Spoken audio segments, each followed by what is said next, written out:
Alrighty, so I was using my Barretta M9A4, and I was shooting that beautiful watermelon. Got 5 shots into it. I will have a slow motion clip of the backside of it, so you can watch the guts fly out, and also a slow motion clip of me just shooting the gun. So yeah, let's get it.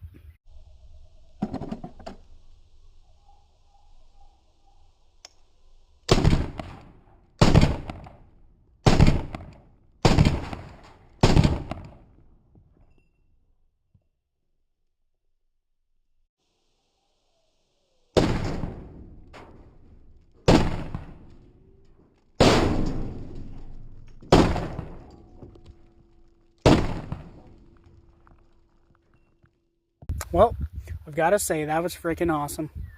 I enjoyed that, actually. I don't know why, but that was pretty fun.